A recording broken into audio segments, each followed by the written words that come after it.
ये आखिरी ग्रुप है बेटे फंजाई का, ड्यूट्रोमाइकोटा। ड्यूट्रोमाइकोटा जो है इसको फंजाई इम्परफेक्टा भी कहते हैं।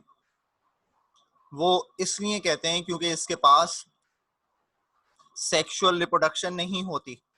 वो तमाम फंजाई कि जिनके पास सेक्सुअल रिप्रोडक्शन नहीं होती उनको इम्परफेक्ट कहते हैं। तो ड्यूट्रोमाइकोटा को भी फंजाई इम्परफेक्टा इसीलिए कहते हैं। इसमें टोटल 17,000 स्पीशीज हैं। इसमें टोटल 17,000 स्पीशीज हैं जो उसको बिलोंग करते हैं, मतलब इस ग्रुप को जो बिलोंग करते हैं। इसके अलावा पहले ये समझा जाता था, पहले सिर्फ 3 ही ग्रुप थे, जाइगो, एस्को और बेजिडियो।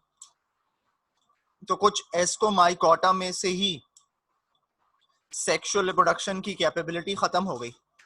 जब उनमें से सेक्सुअल रिप्रोडक्शन की कैपेबिलिटी खत्म हो गई तो उनके लिए एक और ग्रुप बनाया जिसका नाम ये ड्यूट्रोमाइकोटा रख दिया। इसके अलावा ये जो ऑर्गेनिज्म है इनमें एसेक्सुअल रिप्रोडक्शन होती है और एक और कैरेक्टरिस्टिक फीचर है इनका, उसको कहते हैं पैरासेक्सुअलिटी, वो होती है इनमें। हम उसकी बात करेंगे अभी। जो मेन इंपॉर्टेंट फंजाई हैं इस ग्रुप की, जो एग्जांपल्स हैं, वो एस्परगिलस एक ऑर्गेनिज्म है, एस्परगिलस वो है, और पेनिसिलियम है। कुछ इंपॉर्टेंट फंजाई हैं एस्परगिलस और पेनिसिलियम जो इसको बिलोंग करते हैं। ये जो एस्परगिलस है ये इस्तेमाल होता है सोया सॉस और सोया पेस्ट बनाने के लिए यीस्ट के साथ। और आपको मालूम है सोया सॉस और सोया पेस्ट जो है वो खाने में इस्तेमाल होता है। इसके अलावा इसी से सिट्रिक एसिड भी प्रोड्यूस किया जाता है कमर्शियली, और सिट्रिक एसिड अक्सर खाने पीने की चीजों में भी होता है। इसके अलावा मेडिसिन के अंदर भी इस्तेमाल होता है। और पेनिसिलियम की इंपॉर्टेंस तो बेटे आपको मालूम है, उससे पहली एंटीबायोटिक बनाई थी जिसका नाम था पेनिसिलिन।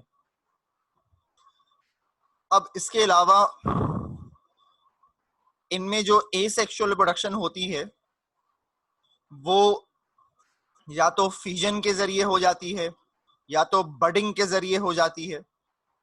और फिजन और बडिंग आपको मालूम है, फिजन ब्रेकडाउन है और बडिंग में एक आउटग्रोथ डेवलप होती है मेन ऑर्गेनिज्म की बॉडी पे, जिसका साइज, जिसका शेप, जिसके कैरेक्टरिस्टिक सारे के सारे पेरेंट ऑर्गेनिज्म की तरह होते हैं। जो पैरासेक्सुअलिटी की मैं आपसे बात कर रहा था जो इनमें होती है, पैरासेक्सुअलिटी में होता क्या है, दरअसल जेनेटिक रिकॉम्बिनेशन होती है।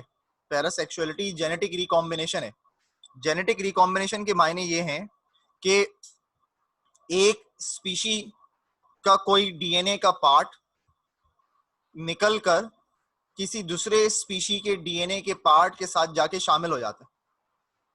तो आप यूं कह लें वेरिएशन हो गई या चेंजेस आ गए। तो exchange of part of a chromosome from one organism to another organism, जिसके बाद वो जो ऑर्गेनिज्म है वो कंप्लीटली डिफरेंट हो जाता है, क्योंकि उसमें अब ऐसी इंफॉर्मेशन आ जाती है जो उसके पास पहले नहीं थी। और ये जो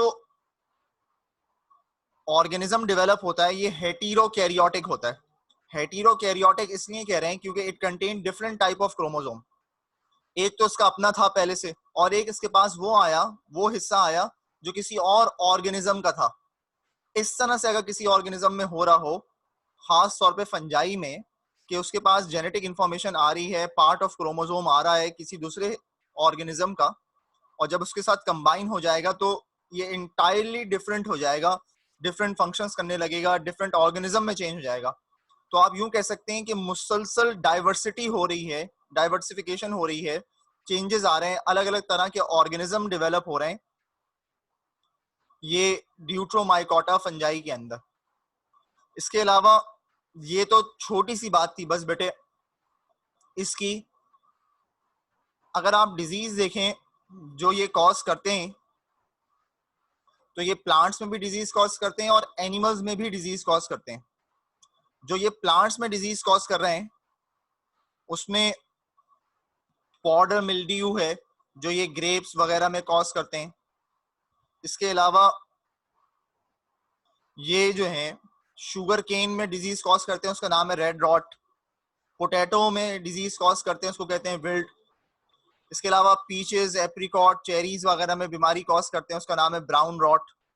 व्हीट, कॉर्न, राइस में बीमारी कॉज करते हैं फंजाई, मुख्तलिफ फंजाई, रस्ट एंड स्मट।